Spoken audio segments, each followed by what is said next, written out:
All right. Good morning, ladies and gentlemen, and welcome to a stormy edition of Kabbalah Cafe. I will tell you that because of the storm outside, right? Because it's like thundering. So we have to make this a very dramatic edition. And so, some of my statements may or may not be punctuated by thunder and lightning, in which case all will be going well. So today's topic is delicacies. And as I mentioned in the synagogue, this is not just a reference to the breakfast, although it could be a reference to the breakfast, but it's also it's primarily a reference to a story that we are going to speak about in a moment and analyze, a biblical story that we're going to analyze.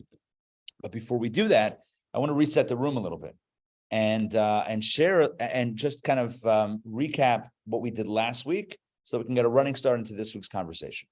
So last week, we spoke about three types of people: Tzadikim, Rishoim, and Beinonim. So what are these three types of people? What are these three types of people? Tzadikim are what we would call righteous. Rishoim, I'm going to speak nicely, not so righteous. And Beinonim, in the middle. And if you and I were to kind of speak about this in mathematical terms, perhaps, or in, I don't know, scale terms. What's scale terms? I don't know what that means. But like in balance terms, right? So a tzaddik would be, merits versus demerits, way high in the merits, very little on the demerits. A rasha would be high in the demerits and low in the merits. And a Beinoni would be right in the middle, average, 50-50. And that's how most people would have applied these terms, but not in Kabbalah, huh?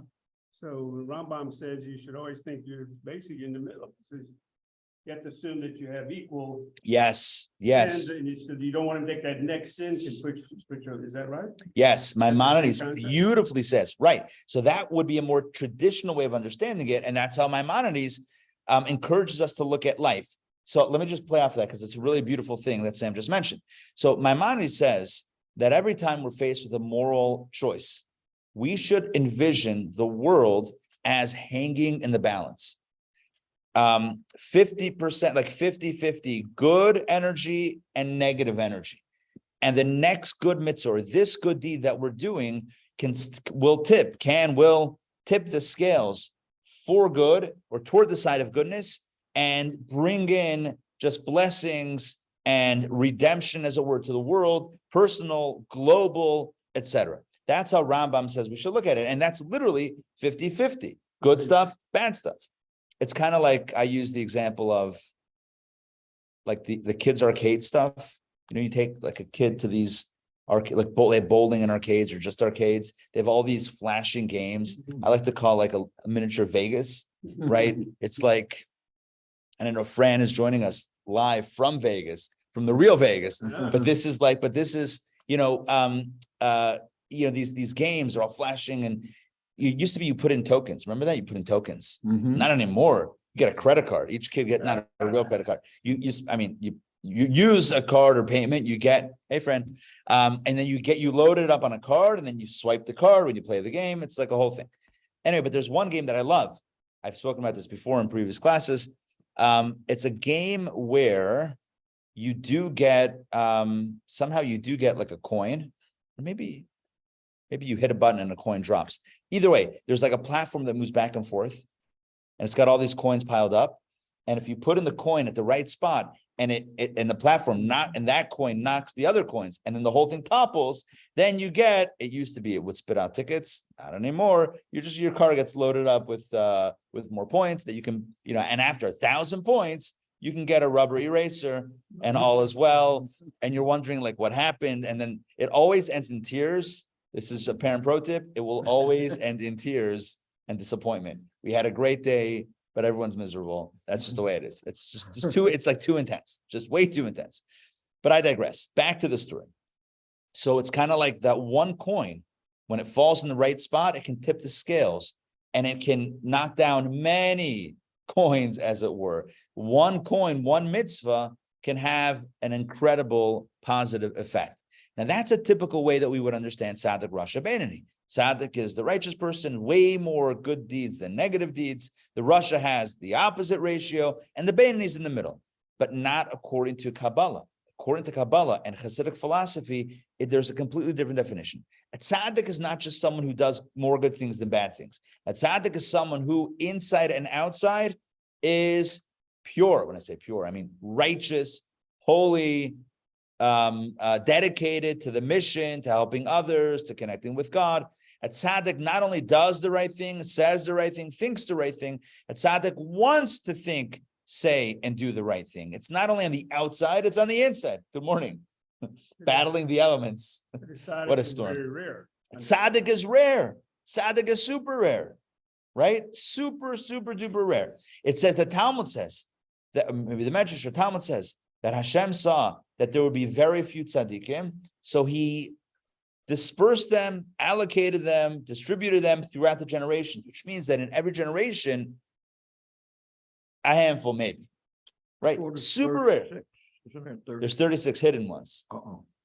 But I've been sworn to. Oh man.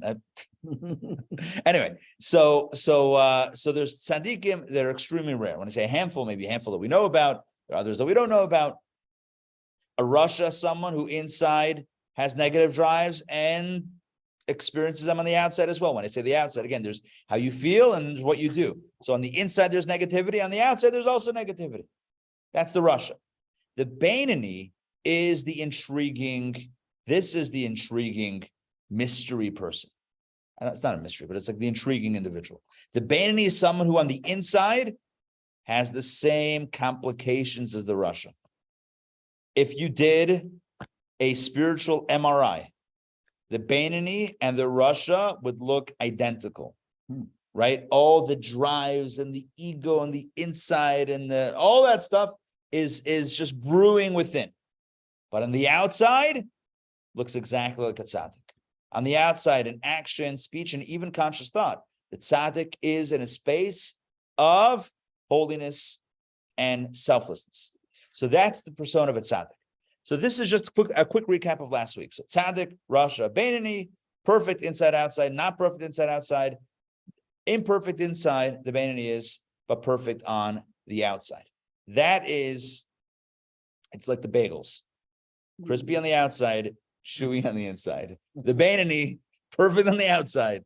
I don't know if we've achieved maximum bagel perfection this morning. Hopefully we did. It took an extra few minutes, but nonetheless, the Beinoni is someone who's perfect on the outside, imperfect on the inside. Now, if lest this sound like some wild and ridiculous ideal, you should know that the reason why this type of person is called the Beinoni is because it's very attainable for the average person, which means for the every person. You don't have to be a tzaddik to be a Beinoni. Literally, you don't have to be, because that's a contradiction of terms. All you need to do is be in control of your expression, which means despite what's going on inside, to express yourself in a healthy, holy way, that is what's required. I'm not trying to minimize that. That's very difficult. Give you a quick example. Let's say there's a very juicy, gossipy conversation going on. By the way, you know what I heard about? No. Anyway, let's say there's a very juicy conversation going on. And you know that Jewish values tell us that we should, desist. We should not be participating in, hey, Matt, good to see you. Lashon Hara. In Lashon Hara, right. Lashon Hara is negative talk. By the way, what's interesting about Lashon Hara, there's 3 forms of forbidden talk. Okay. Number 1, Lashon Hara. Number 2, Rechilut.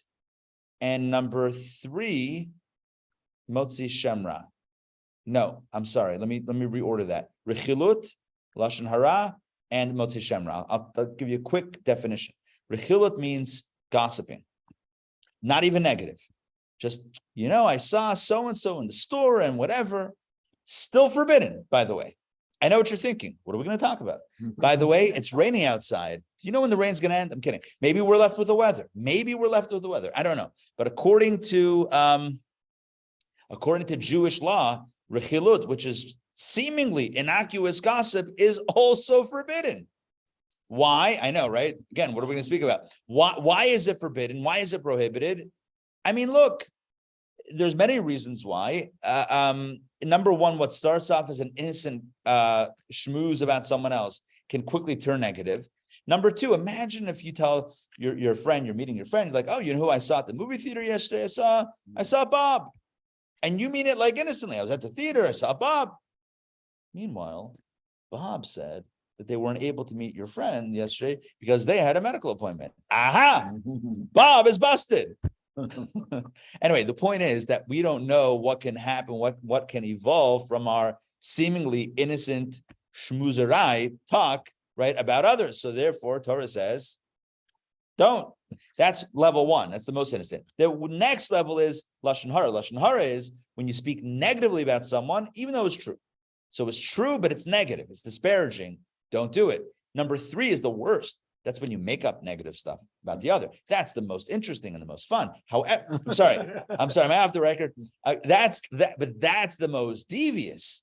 That's straight up, evil. That's like just making up false rumors about someone that paints them in a negative light, and that obviously is not kosher. Why do I mention all this? Because imagine you are standing there. See, when it comes to all these things, it's not only if you're the initiator of the conversation, even if you are the participant in the conversation, it's problematic. So imagine you're in this conversation. Imagine you're standing and this conversation is happening around you. And you start feeling yourself getting pulled in because you have some info. You've got stuff to share. You got some juice, as we used to call it back in the day, right? You got some 411. No one says that. Anyway, and you feel yourself getting drawn into the conversation, and you want to participate. You want to share something.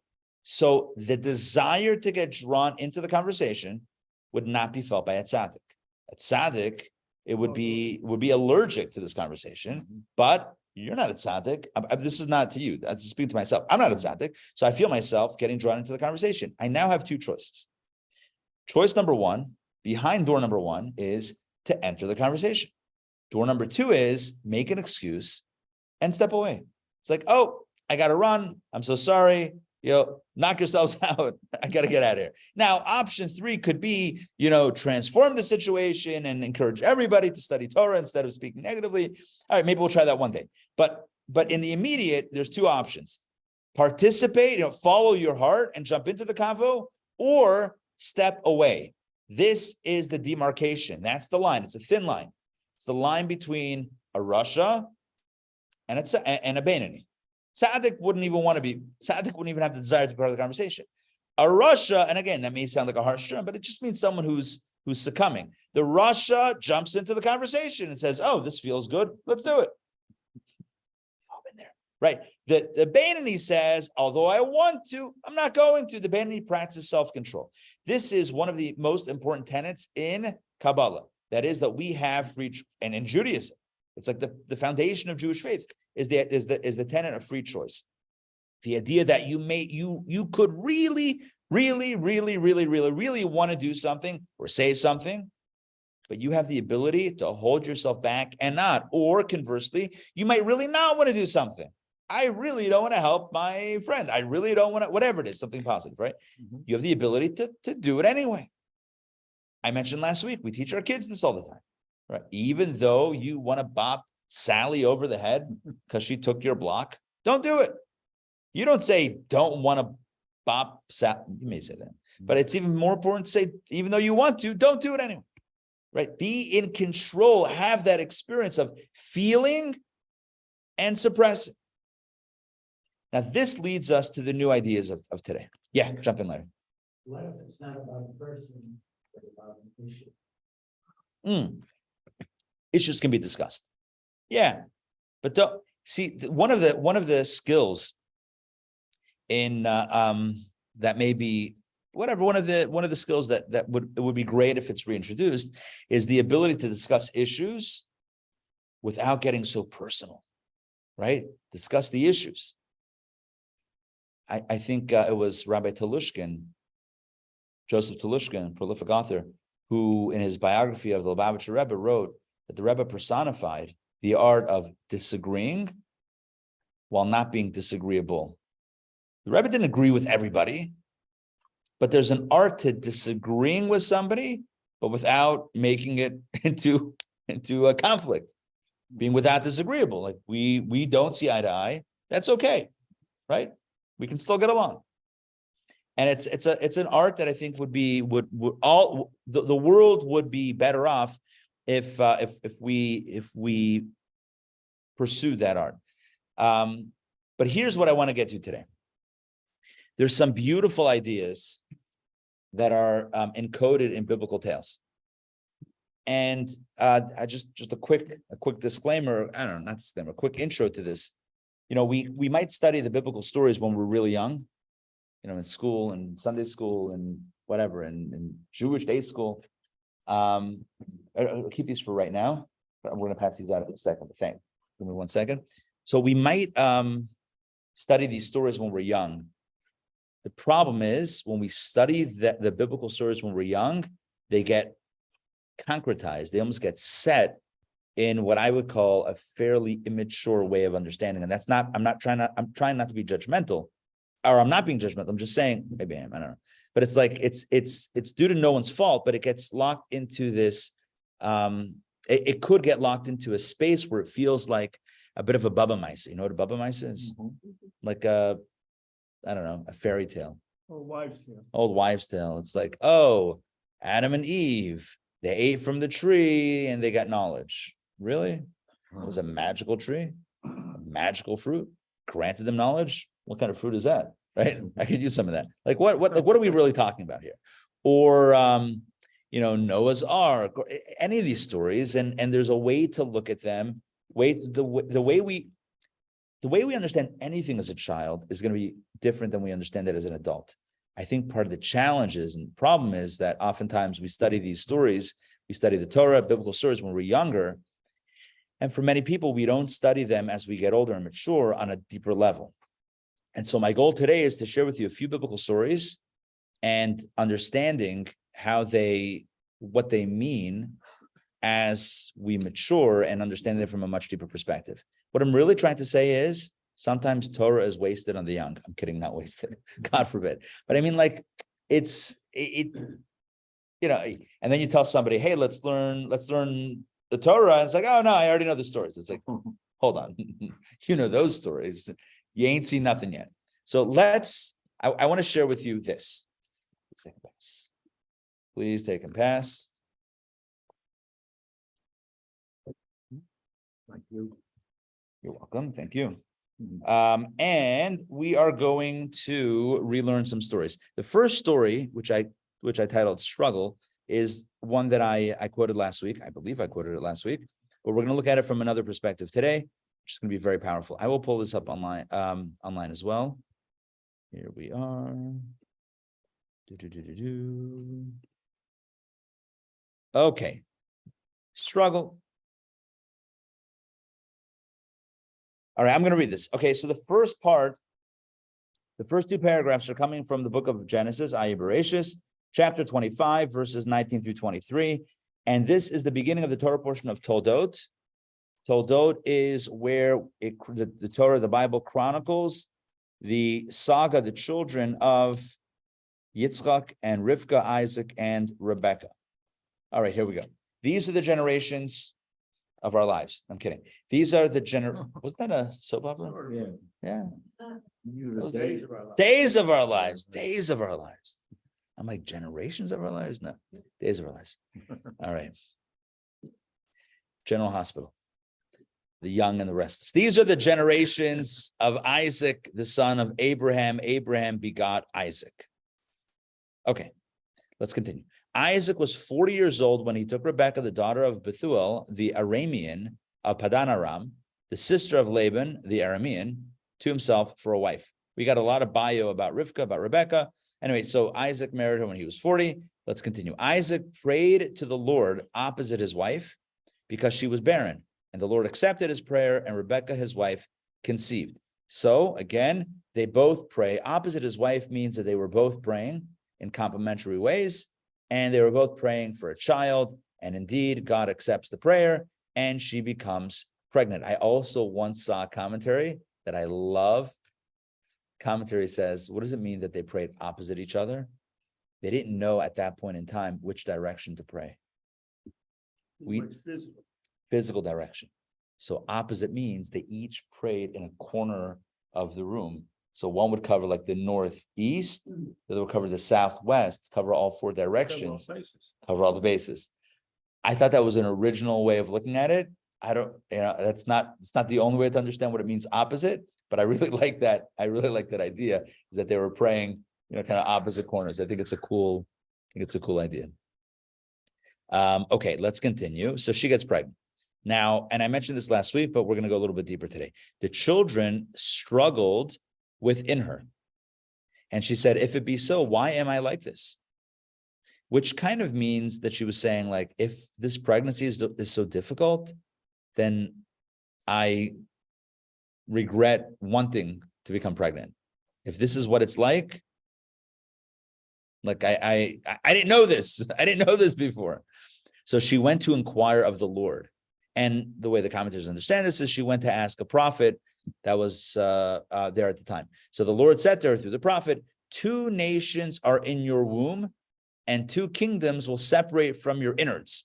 One kingdom will become mightier than the other, and the elder will serve the younger. And I said last week, based on my recollection, I said last week that the 2 kingdoms, the 2 nations, this is a reference to the 2 forces that we have inside. Did I mention this last week? I think I did. The godly soul, the animal soul, the higher self, the lower self. These will constantly be in struggle with each other, unless you're a tzaddik, in which case you only have one voice inside, but otherwise we have 2 voices inside, depicted in comics as the little, remember those guys? The little devil and the little angel with the halo, right? Judaism has a bit of a different take on it. It's not a devil and an angel. It's a godly soul. It's an animal soul, a higher self, a lower self. Either way, it's these dueling forces. And that's the constant battle and the struggle. Now let's continue and let's look at Rashi. Now, underneath those 2 paragraphs, so you'll see 2 more paragraphs, and we have here Rashi. Look at the first paragraph. It says, and these are the generations of Isaac, the son of Abraham. That Rashi quotes those words that we had, in the biblical text. And Rashi says, who are these generations? Generations also means like descendants. Who are these generations of Isaac? This refers to Jacob and Esau, the twins, mentioned in this section. And the Hebrew word for that is parsha, mentioned in the parsha. Jacob and Esau mentioned in this parsha. That is who the generations are. That's going to be significant soon. So hold that. Keep that in the back of your mind. Let's go to the next piece. Parsha does not mean chapter, it means section. Parsha, we use parsha in our colloquial, language to refer to the Torah portion. Parsha also could more specifically refer to a specific section within a Torah portion. Yeah. Now, struggled. He's late. I just want everyone to know. You want to tell him to give us a test? Such a troublemaker. Unbelievable. All right, Jeff, good morning. Welcome. Here, grab this. We're I doing. apologize for being No late. worries. You're I good. fell asleep. No worries. Struggled. Rashi says on the word struggle that the original word was. It says the children struggled within her. So what struggled? Our rabbis in Genesis Rabbah, which means basically Bereshit Rabbah, it's a midrashic text, interpreted the word vayisrotsatsu as an expression of running rotza or rotzeh. Vayisrotsatsu could mean struggle, but in Hebrew, the same root letters can also form the word run or running, which means that the 2 unborn children, the fetuses, they were running. What does that mean? So here's the explanation. Let's continue inside. When she passed by the entrances of the Torah academies of Shem and Aber, Jacob would run and struggle to come out. And when she passed the entrance of a temple of idolatry, Esau would run and struggle to come out. And this is what it means, Vayisrotzu. They struggled. It means that they were each rushing to emerge and be born. When she passed by a shul, a synagogue, well, it doesn't say that. A Torah academy, right? A Torah center, as it were. So Jacob would run out. Yaakov would be like, I need to go. I need to learn. And when she passed by a place of idolatry, at which there were plenty around, right? This was a time of paganism. So when she passed by a temple of idolatry, Esau would struggle to come out. Let's go, let's end. Here's the question. And I remember learning this as a kid. We learned Chumash, we learned the Torah, we learned the biblical story, and we learned this commentary in Rashi. I remember this as a kid, learning this. And the question that's asked on this is, it doesn't make sense. What doesn't make sense? Here's what's problematic about this. We know that there's a statement in the Talmud, Hakol bidei shamayim, chutz miyirat shamayim, which translates as everything is in the hands of heaven except for the fear of heaven, which means that God is in control of everything except for our moral choices. That's where free choice comes in, as we've been discussing this morning. We have free choice. Tzaddik v'rasha lo ka'amar, it says, before a person's born, there's a lot that's predestined. Where you're going to live is predestined. I hate to burst anyone's bubble, but where you chose to live was already predestined. You think you chose. Remember that, the All Truman company things. Yeah, they think also. Remember the Truman Show? Remember that movie? Mhm. Right? Jim Carrey, living his life, Okay. doing his thing. Turns out it's all a setup. Life is like a box of chocolates, but also we'll see how many movies we can get in this bit. No, but so life is, a lot of life is predestined, predetermined. A lot of it is, with the exception of righteousness and goodness. Lots of things are dictated before we're born. Tzaddik v'rasha lo ka'amar, but whether we're righteous or wicked, that is not predestined. That's up to us. Because it is predestined, okay? You predestined to say live in a bad neighborhood, okay? It's easy to adopt the bad choices that other people make around you. Correct. So more, are we really in control of our moral? Excellent question. Excellent question. Really tough. That excellent question. And in fact, that's at the heart of this Rashi, which we're going to explain in a second. Hold your question. Huh? Yeah, the question is, well, one second. If I use the example where we're living, right? If that's determined, predestined, from above, then that means that some people, I'll just paraphrase, are given a greater challenge in life because they grow up in a neighborhood in which maybe there's more crime, etc. And the proclivity is to follow, what's around you. And so that doesn't seem fair. They grow up with parents that are. There were parents that are abusive or dysfunctional. Exactly. So it seems unfair. Now, we have two. Either way, it's unfair. One could say it's unfair. We have two choices: either say that that's a cosmic accident, there's no design, or to say it's by design. I mean, either way, it's the same. It manifests the same way.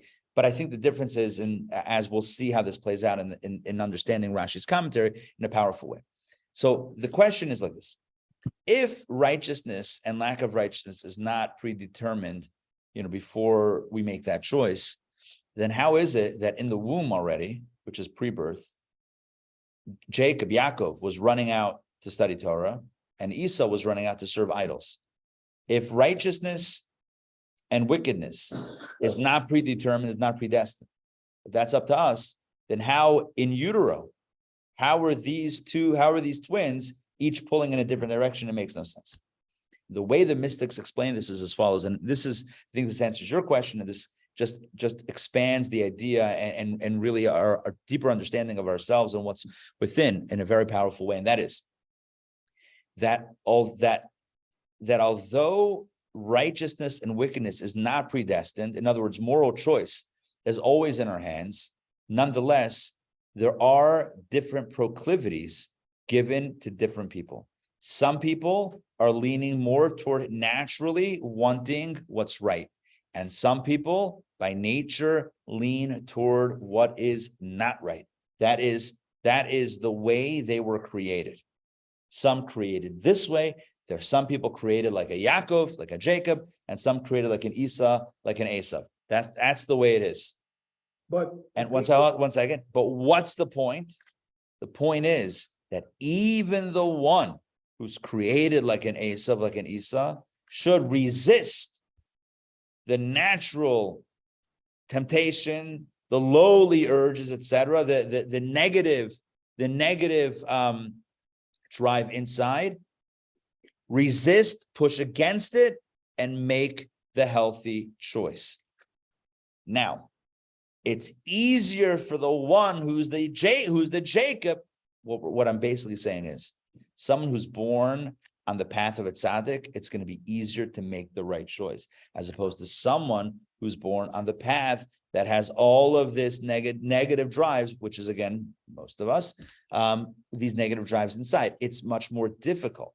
But that doesn't mean that Esau was predestined to be wicked.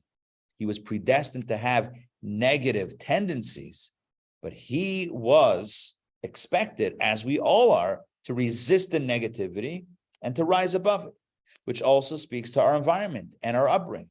Some people are raised in a perfect environment, and may whatever that means. I don't know if that means anything, but whatever. Conceptually, even if we wanted to argue that, right? And may have an easier time following a certain path. Some people are raised in a different way. For the person that's raised in the other way, in the more challenging environment, the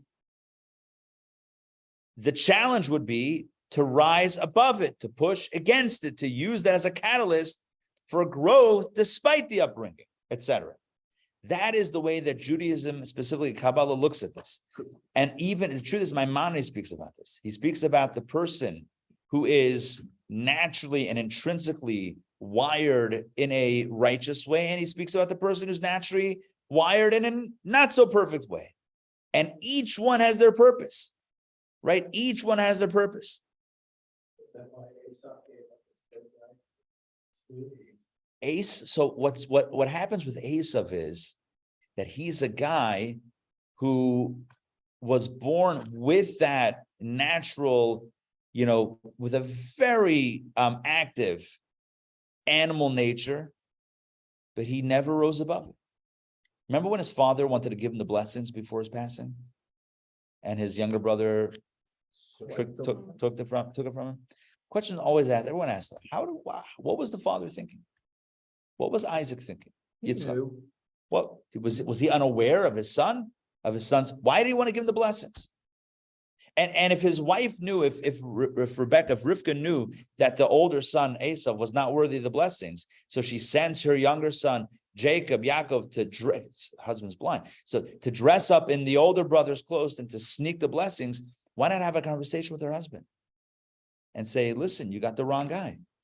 You could say that, but there's another way to look at it. It's a very good question. That's what I'm saying. You can learn these stories as kids, and the whole story doesn't make sense once you go past the surface. The whole story doesn't make sense. It falls apart. But when you look a little bit deeper, you realize that there's a whole drama here. Esau was a guy who did not live a righteous life, but he had a tremendous potential. His potential was somebody who is extremely passionate, and had the opportunity to push against that passion and to rise above it. And that's a tremendous feat. If he would have done that, he would have been on an exceedingly high level. If he would have done that. He would have been on an exceedingly high level. His father wanted one thing from him. His father wanted him to be blessed and energized to be able to finally overcome his demons. You with me on this? That was the intention for the blessing. He wanted to give his son, Esau, the spiritual jolt to be able to overcome his demons and conquer them once and for all. Rebecca knew that was not going to happen. And to give him the blessings was to continue enabling. And it wouldn't help him. It would continue enabling, and he would fall into more negativity. And so she said, it's got to go to Yaakov, to Jacob, the younger son, etc. But the point here is as follows. Not everyone has the same internal experience. There are Yaakovs and there are Esau's. Esau's are not destined to be wicked. They're destined to feel tempted into wickedness.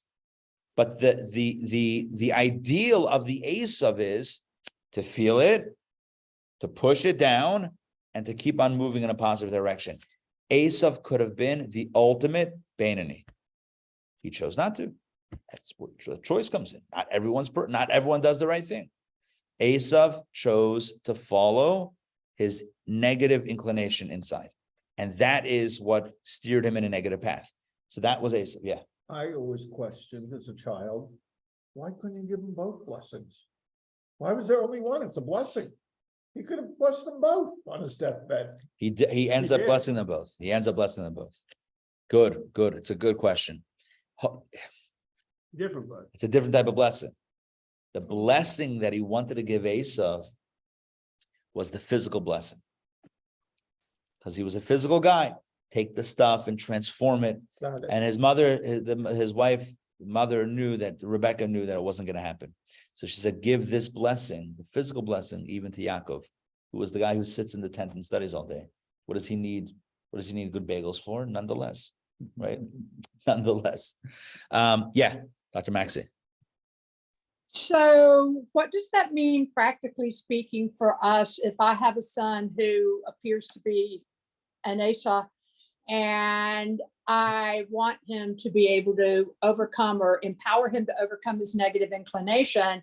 I mean, do you direct a child like that to just more positive events, more Torah study, more helping other people, get your mind away from the things that you're dwelling on? Of course, nowadays they can sit and dwell on the computer with all sorts of things for hours on end. So, I mean, do you try to redirect them and keep them more occupied? And what do you do as they get older and older from a practical point of view for us in this country? Once a child's over 18, they're not a child, and you have very little that you can do other than influence and pray. Yeah, it's a very good question. And it seems to be at the heart of this biblical drama, where the father had one idea of what should happen with the child. The mother had another idea. And we know what happens is the mother got her way, right? And ultimately her way, her path, her understanding was that the strongest influence is going to happen not from the father, but from his own brother, right? Hopefully from the brother, that Yaakov getting the blessings can ultimately influence his older brother to kind of, perfect that. And, in other words, improve his ways. You're asking an excellent question. What do you do when you see someone that you love, whether it's a child or an adult, that's, I would call it, using modern terminology, dysregulated, which means that there's a lot of stuff going on inside that's also manifesting on the outside. So they're not being able to regulate their own behavior, that we call it dysregulated. So what do you do? It's a very, very hard, it's a very difficult question. I mean, what do we do when we're dysregulated? When we get upset or enraged or out of control in whatever way it is? How do we regulate ourselves? Some people step out of the room and count to 10,000, right? For some people, it depends on the situation, right? Sometimes you need to call someone to kind of talk things through. Some people, obviously there's professional help and consultation. And many people find it as well in spirituality, in prayer, meditation, and Torah study, and doing mitzvot. Some people find it in volunteering and helping others. There's a great story that I don't know that I have. I think you're asking too good of a question for me to give a simplistic answer. The question's too good for me to give a simple answer. And you have to know the other person, or in this case, your child, and you kind of have to know what's going on, and you may not get it right. And at the end of the day, I don't know that anyone can fix something for someone else. You try to give them the best, that you can give them, and empower them the best way, and educate the best way, and love and care. And then ultimately everyone has free choice. But I was going to say something that I'm now forgetting what I was about to say. I was saying, I don't remember. Okay, maybe it'll come to me. I was going to share an anecdote, but we always talk about chachma. Remember chachma? Chachma is when you have a flash of insight, but it's not yet developed in bina. And I always say this, that if you don't focus on your chachma and develop it, it can go. So there's an example. I had an idea and I kept on going, and I didn't interrupt myself, which I usually do. And now it's gone. Okay.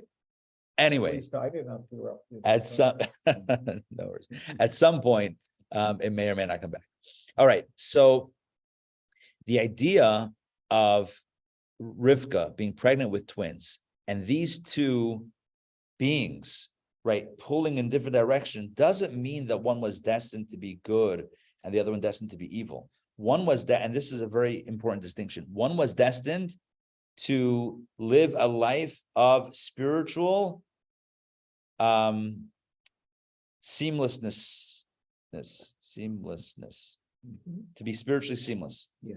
And the other was destined to live a life of spiritual friction, where their inside will be at odds with their calling of how to behave. And the objective of that would be to push against it. Now, based on everything we've said last week and so far this week, if I ask you to rank Tzaddik and Beinoni, how would you rank them? Talking about like higher versus lower, where would you put them? But he has to be higher because he has overcome. You guys are like, you guys are all on to me already. Hold on. Simply speaking, you guys are getting way too sophisticated on me. Thank you. Simply speaking, you would say, I mean, you wouldn't say, I would say, all right, I'm not asking you guys questions anymore. You guys are too smart. I know. You've been, I know. I've created a monster. So yeah, it's a setup. So one might think that if you had to rank these personas, you would put the Tzaddik above the Beinoni. Why? Because Tzaddik is perfect inside and out. Can't get any better than that. Beinoni is struggling and eking out good stuff, despite how they feel inside. You put a Tzaddik above a Beinoni. However, according to Jewish spiritual thought, the Beinoni is actually on one level, in one way, greater than the Tzaddik. To understand this, let's go back to the handout. Let's take a look at the sheet that I prepared. Let me share my screen once again. We'll pull this up. One more thing. Remember the Rashi, the first Rashi, and these are the generations of Isaac, the son of Abraham, Jacob, and Esau mentioned in the section. So the Rebbe explains, you know what that means? Yaakov and Esau mentioned in the parsha, as they exist in the parsha, Yaakov and Esau are both holy. One holy in this way, one holy in that way. But as they exist not on the page, but in real life, one ended up as a tzaddik and one ended up as a rasha. But in concept, both are Eila Toldot Yitzchak. Both are the generations of Yitzchak. In other words, both are holy. One in this way, one in this seamless way, and one in a friction way. They had the potential for greatness. Both of them.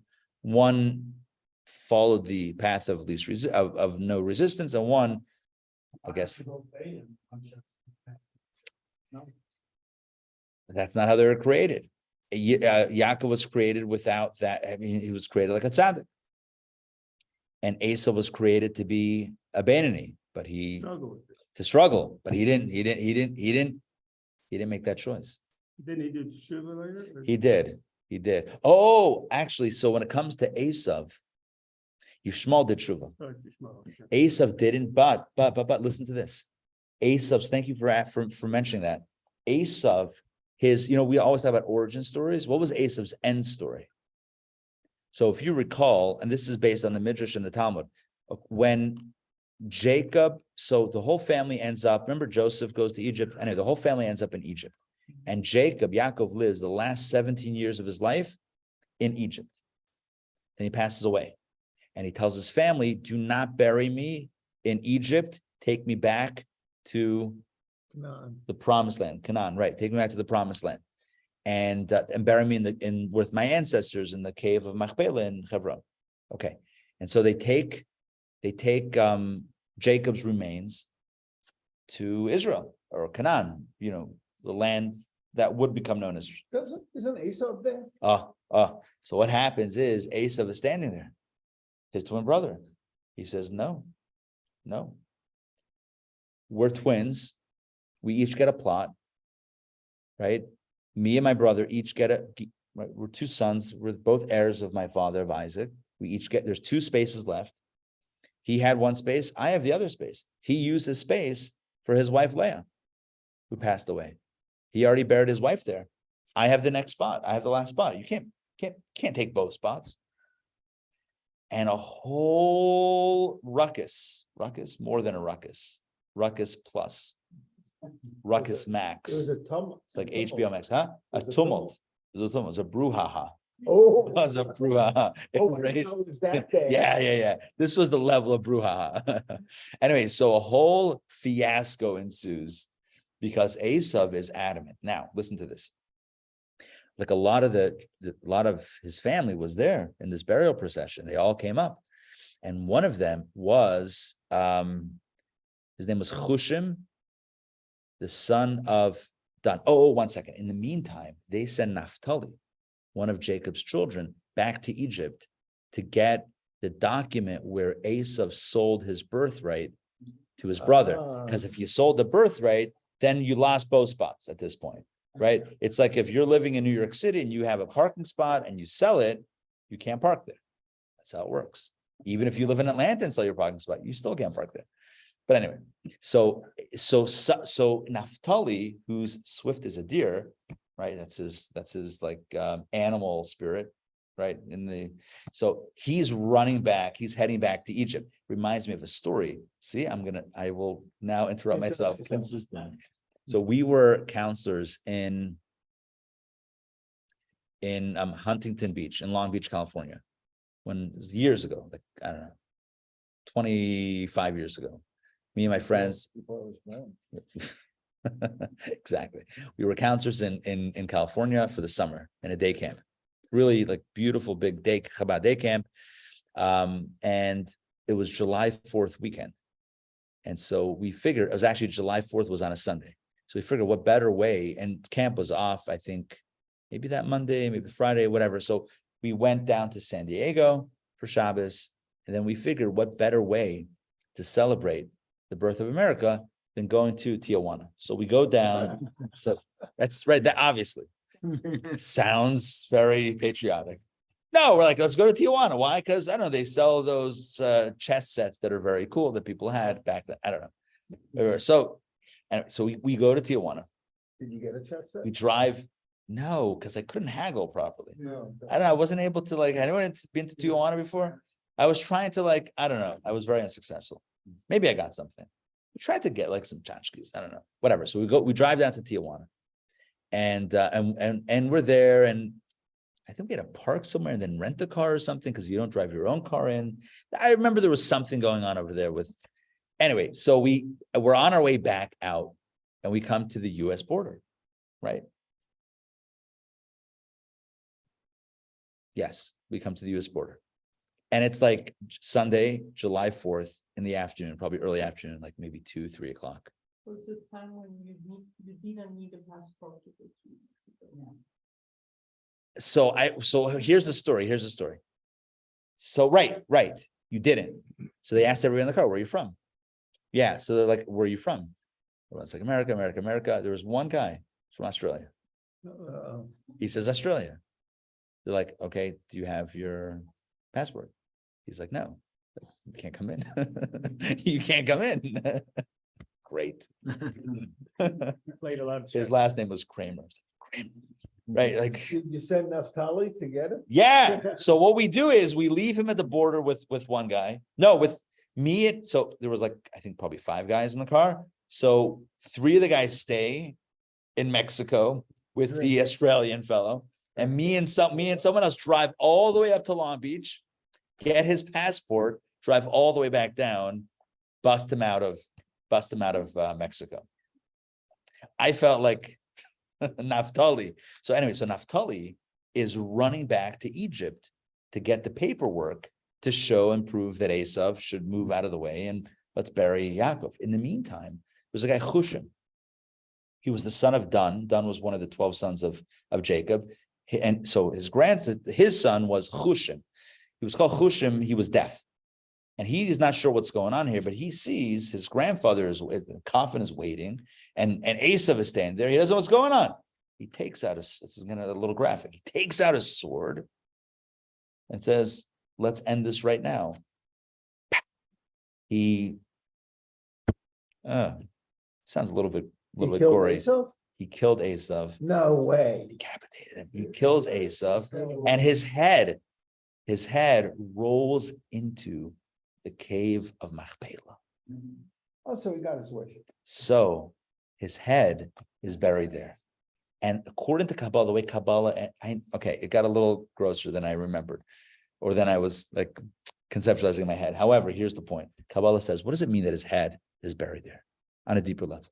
It means that Esau's potential always remained holy.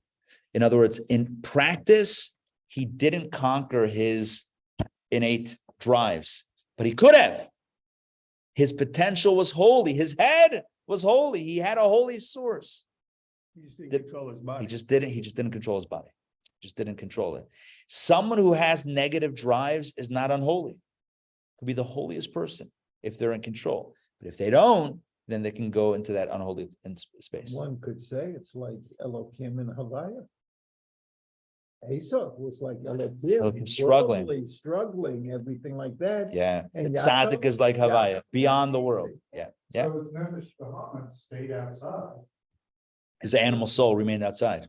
And his pure potential rolled in. Now, I've got to say, our patriarchs Yeah. Yeah. were not the greatest of fathers. They're Very questionable. Abraham, he took Yitzchak to the Akedah. He sent away Ishmael. Very fatherly. Yitzchak, with the blessings, come on, give me a break. well, he wanted to bless his son. Yeah, but still. It was anyway. That I'll say this. And Yaakov, he sent his boys off on a thing, and one gets killed in a pit.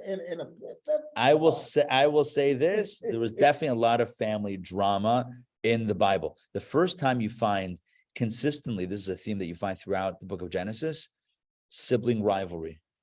Yeah, so think about it. It's all sibling rivalry. Cain and Abel, the first two siblings in history, Cain and Abel fighting.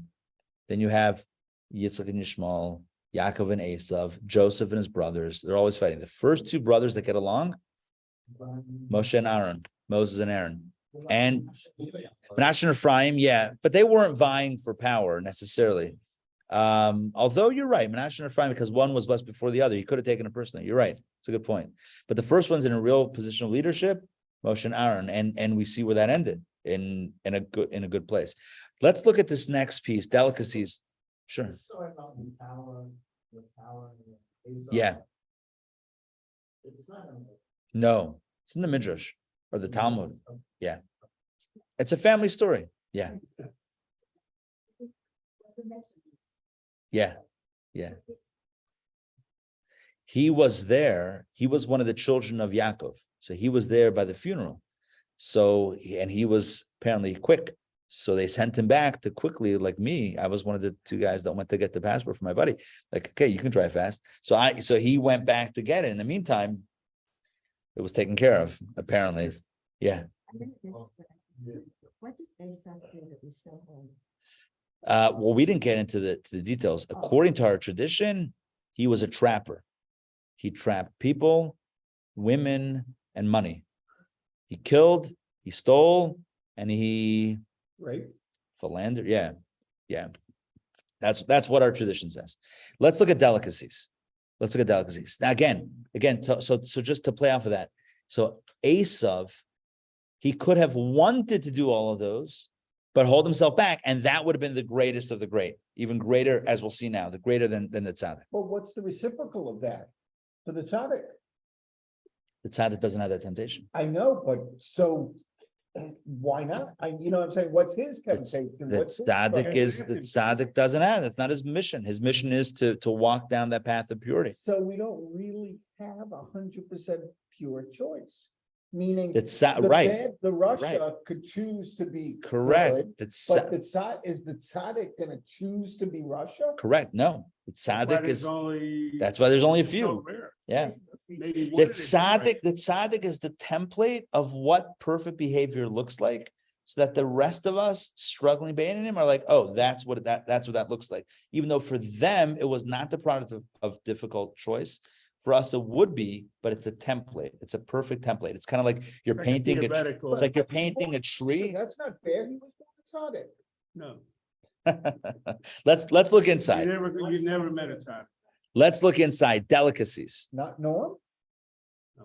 All right, Chaver, let's look inside. Bottom of page 1. High-level vanity, but it's not a tzaddik. Delicacies. It came to pass. Here's the story of the blessings.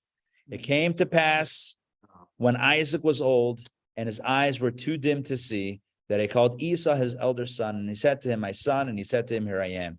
Next page.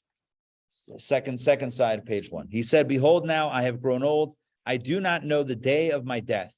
So now sharpen your implements, your sword, and take your bow and go forth in the field and hunt game for me, and make me delicacies such as I love, and bring them to me, and I will eat, in order that my soul will bless you before I die. This is, of course, the story that we've been talking about, for 2 weeks now.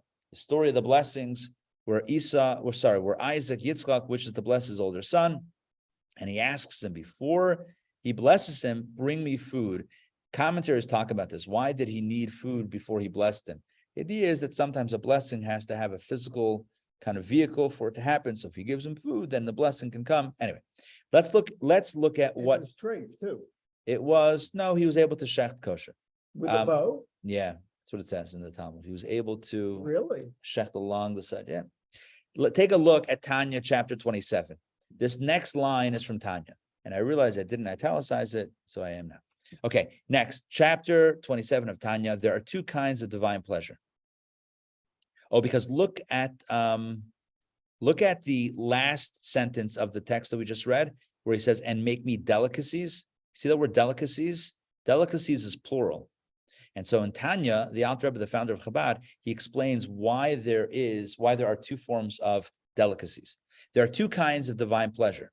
One from the complete annihilation of the Sitra Achra, that means the other side, the dark side, and the conversion of bitter to sweet and of darkness to light, which is accomplished by tzaddikim. In other words, where there's no more darkness, there's only light. That's one pleasure. And the second pleasure is when the Sitra Achra, the dark side, is subdued while it is still at its strongest and most powerful, soaring like an eagle. And from this height, God topples it in response to human initiative, i.e., as a result of one's effort at subduing the Sitra Achra in his soul. This is accomplished by Beinanim. In other words, God derives 2 forms of pleasure. One, the pleasure of perfection, and the other one, the pleasure born of intense struggle. Let's continue. This is alluded to in the verse, and make me delicacies such as I love, where the word matamim, delicacies, is written in the plural, indicating 2 types of pleasure. These words, again, Kabbalah understands things on a deeper level. These are not just the words of Isaac to his son, but these words are the charge of the Shekhinah, the divine presence, to his children, the community of Israel, as explained in Tikkunei Zohar and Kabbalah. Just as with material food, that means like physical food, there are 2 kinds of delicacies, one of sweet and luscious foods, and the other of sharp or sour articles, but have been well spiced and prepared so that they become delicacies which revive the soul. So too are there 2 kinds of spiritual delicacies. I love that last paragraph, because it brings it down so practically. When it comes to food, you can have something sweet that is easy on the palate. It's sweet, it's smooth. You don't need to teach anyone to appreciate ice cream. It's just sweet. You could have But said then- Alice cookies, but no. we Al- went ice cream route. You sell ice cream also. Okay. That's what I meant. I meant chef's ice cream at Ali's Cookies. 100%. Okay, Which is now. Skated. Chal of Israel. Right. Then you have, so that's one type of food is easy. It's easy in the palate. And then you have something a little bit more challenging. It's spicy. It's flavored. You bite it, it bites you back. Right. It's a complex umami infused. I think that's what the kids are calling it today. Right. It's this complex infused flavor food. And that's a little bit more challenging. It's more challenging to eat, but it's enjoyable. 2 types of delicacies, 2 types of gastronomical or palate pleasure. One, smooth, easy, sweet. The other one, challenging. God derives pleasure from 2 types of individuals. The pleasure of the tzaddik, smooth and easy, no friction. The pleasure of the Beinoni, the struggler.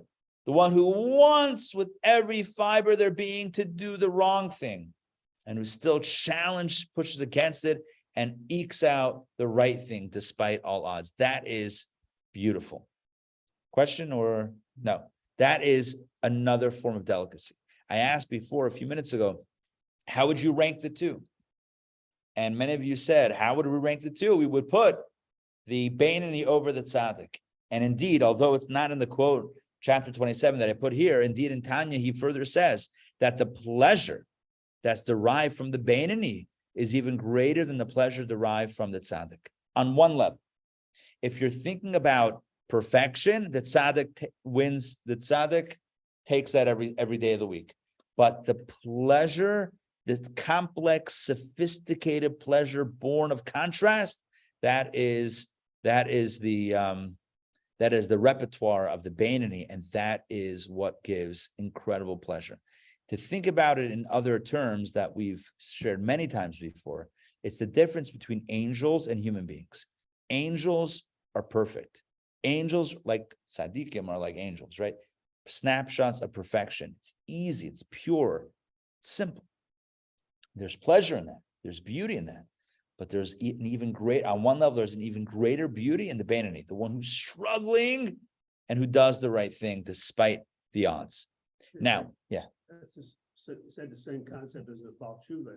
Yes.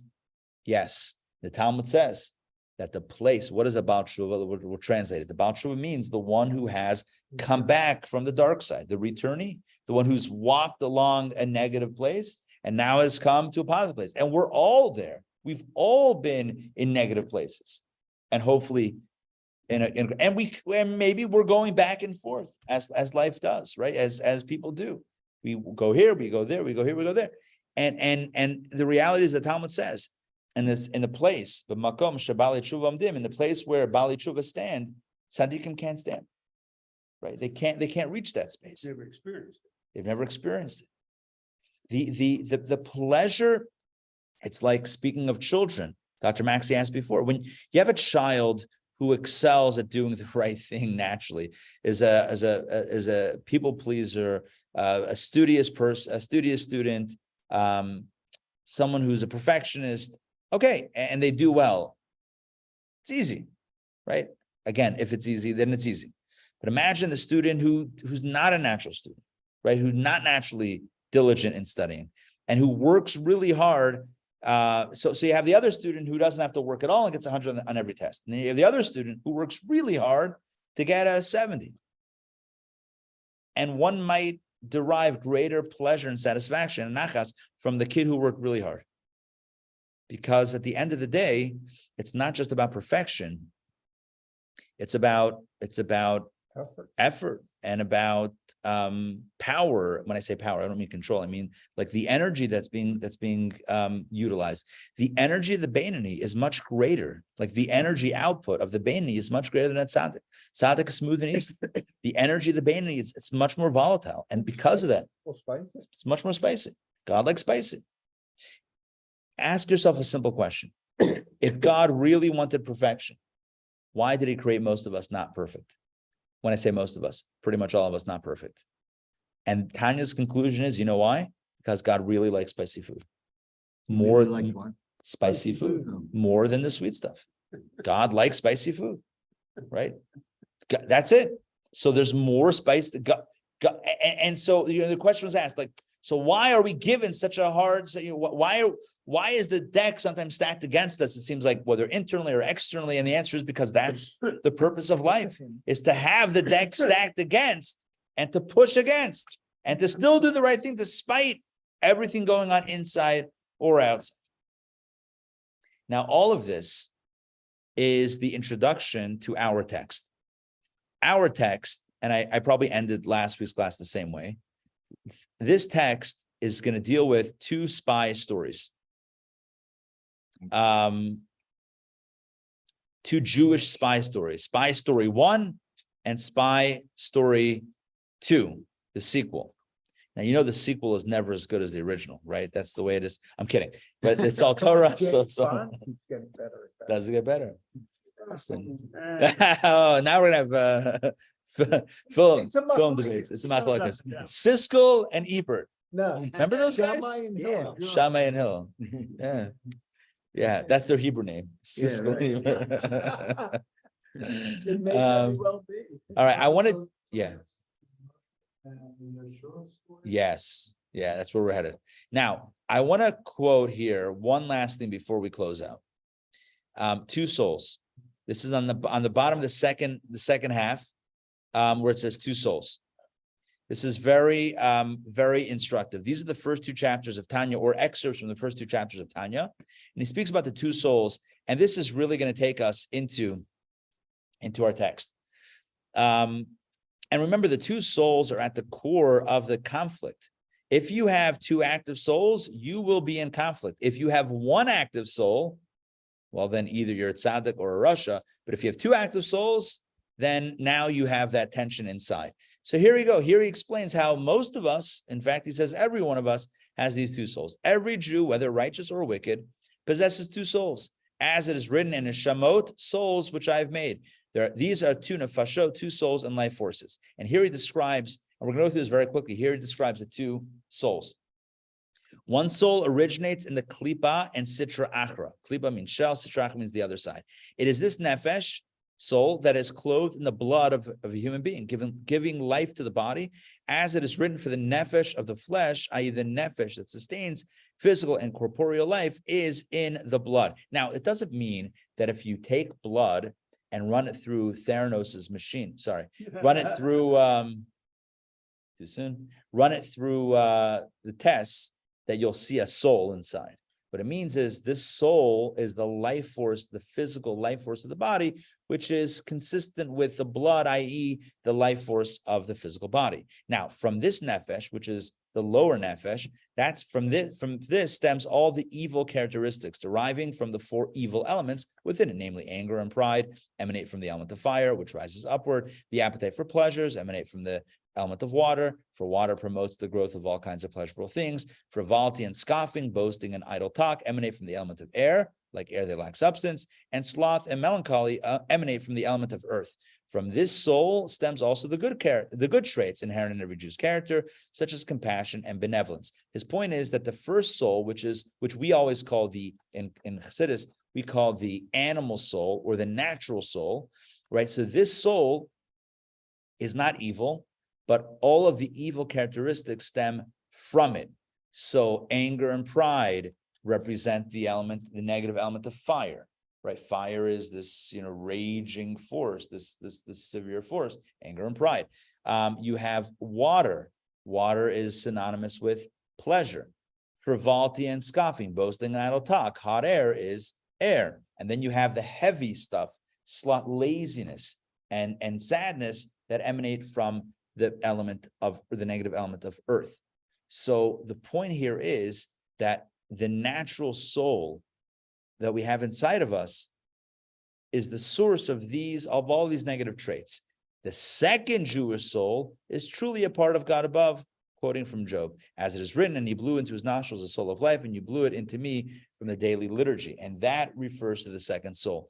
And so what this does is this sets up the cage match that exists within each of us between pitting one soul against the other soul. One soul is always pulling down into a space of anger and sadness and laziness and pride and pleasure and hedonism and all that stuff. So you have one part of us that's pulling down into lowly spaces. And then you have another part of us that's always pulling up into holy spaces. And because of this, we stand at that crossroads, or we stand in the middle of that conflict, of that tension. Take a rubber band and you pull it from one side and from the other side. And what's going to happen? In the middle, there's tension. We're being pulled in two different directions. We have one soul that's pulling us up. The other soul is pulling us down. And we're nebech, shame for us. We're in the middle. And it's a difficult place to be in. So that's what's going on internally. But as we've seen over the last few weeks, that's only one part of the equation. One question is what's going on inside. In a Beinoni, there's tension. But the real question is what's going on the outside.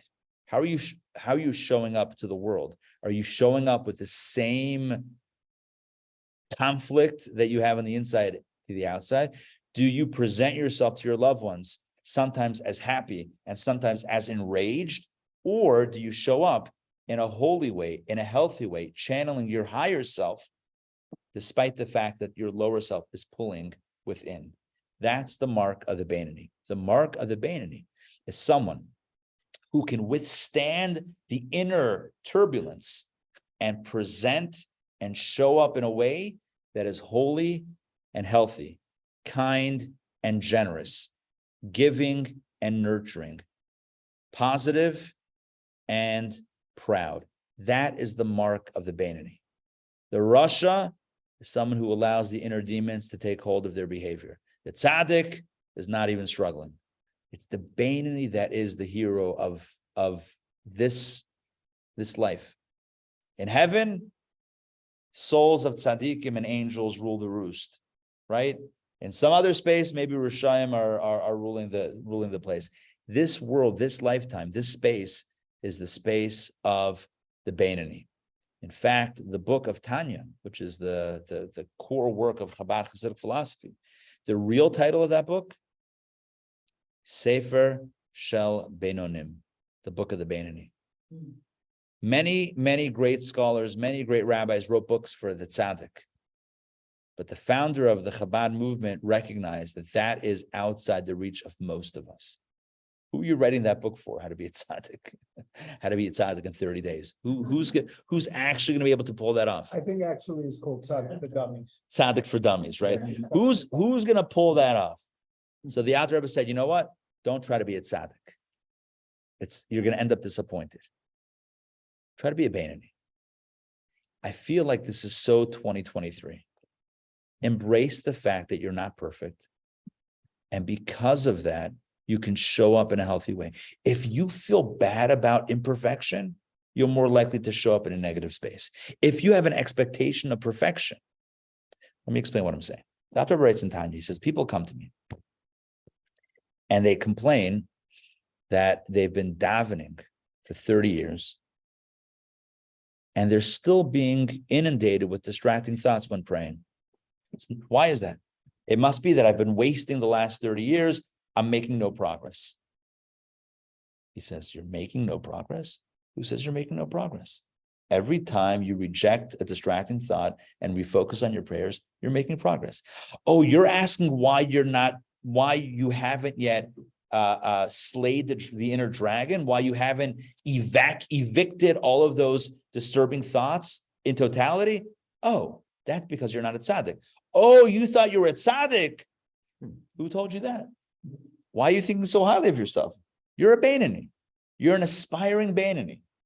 And there's no shame in that. On the contrary, as we'll see in this text, that is the loftiest space to be in, as we'll see in this text, the loftiest place to be. But it comes from a misunderstanding of self. If our expectation is a tzaddik, and we have all these inner things, these inner demons, then we feel bad about ourselves. We feel bad about feeling bad. And that spins into a whole chaotic space. So embrace your inner Beinoni, embrace the struggle. Don't succumb to the negativity, but embrace the fact that that's what that inner landscape looks like. And then you're more positioned from a place of strength to push it down and say, I know how you feel. Acknowledge your feeling. I know how you feel. You tell yourself, I know how you feel. I know you really want to be part of that conversation that is going to take down Shmerel. And you really want to, because you're not a tzaddik. And you have that inside. But you also have the ability to just say no. The candy boxes in the 80s, when I was growing up, you opened up the little, right? Just say no. That once happened with me. I was walking home from school, from yeshiva, in Pittsburgh. I walked by a car. Some guy rolls down his window and says, hey, kid, you want to do drugs? Like something like straight up like that. And I'm like, no. And I'm like, I just said no. It works. It works. Anyway. All right. What's the moral of the story? Where was he parked? Embrace on Phillips Avenue. Cross Street? Yeah. Very I residential. think he's still there. No. Oh, you're asking for a friend. All right. Anyway, so here's Shady Side. Oh, very good. Very good. Squirrel Hill. Okay. So in summation, most of us are a Beinoni. Most of us deal with the struggle. The struggle is born of dueling souls within us. And as Isaac told his son, prepare for me delicacies, alluding to the fact that God enjoys two types of flavor, the flavor of the tzaddik, the flavor of the Beinoni. And in fact, as we'll discover, the Beinoni flavor is way more exciting than the tzaddik. Tzaddik is way too predictable, right? It's almost like boring. The Beinoni, that's exciting.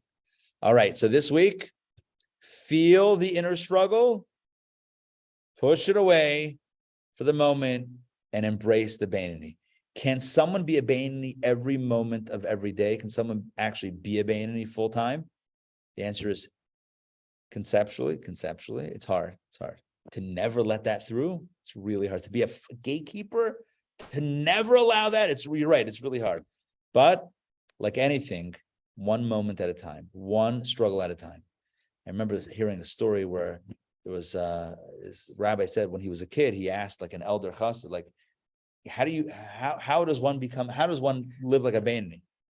He said, for the next 30 seconds, can you make sure that you're not doing anything wrong or saying anything wrong? So sure. Just keep on doing that. Easier said than done, but conceptually, theoretically, possible. All right. So kids, stay out of trouble this week. All right. See you guys. I hope you enjoyed. Quick announcement, a scheduling announcement. So next week we're on. I will be out of town for a few weeks in July. I'll be up in Boston. But here's that guy. no, you and that guy. But question for you: July 4th weekend. Is anybody here July 4th weekend? July 4th. Oh, so it looks like a decent number. So July. Okay, so I'm here July 4th weekend. So here's the thing. We may do class. I'll ask again next week and we'll take another poll. We'll see, if we can get some more feedback on that. I may do it because I'm gone the 9th and the 16th. And I would hate to take 3 weeks off. I guess maybe if you're not in town, maybe you could still, Zoom or whatever, join remotely. I haven't yet made the decision, so it's still pending. Now, so that's regarding this class in the month of July.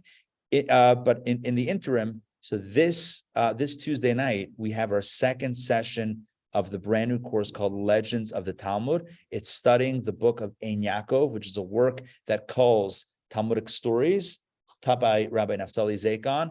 If that intrigues you, if you like a good story, if you like studying or exploring the study of Talmud, join us Tuesday night, 8 to 9 p.m.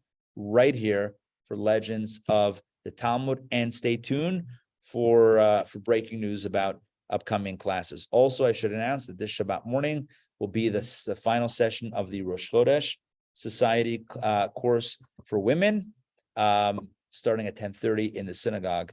I know I'm giving you information at the end of the week, but hey, it's coming to mind. And my resolution this morning was whatever hits my head, I'm going to say. Wait, that's dangerous. All right. Good to see you all. Now I see the chat. I notice now has the number 8, which means that I missed a lot of comments. Stormy, okay. Fran, hi. Yaakov, who's going to the Lashon Hara? Oh, that's hilarious. Apple was mushroom, okay. Oh, Yetzer Hara, yeah, Yetzer Hara. Oh, what is the antidote to sloth and melancholy? That's a good question. Okay, so it means battling that inner heaviness, as it were. I don't know if there's a quick fix. I don't think there's a quick fix. All right, well, good to see you guys. Matt, it's great to see you. Hope you're enjoying the books. Matt's in his new place in Kansas. For those of you that know and love Matt, I ain't right. Matt's yeah. Oh, there you go. Matt's got his Tanya ready to go. I pulled today's translation from Lessons in Tanya. All right, Ellen, good to see you. Who did we not welcome? I think we welcomed everybody. Rabbi, do you mind if I take one? I'm Oh not yeah, gonna for be sure. here, so I wanna- Absolutely, yeah. I'm Take one. studying again, I If wanna you're take zooming in, one. absolutely take a copy for sure. Yeah. All right, we'll see you guys. Shavua Tov. Great to see you. Take Sorry, care. I wasn't there last week, but I had a meeting at 11, so I had to No run worries, to it. Lisa. No worries. Glad that you're here now. All right. We'll see you. Take care. Have a good week. Shavua Tov.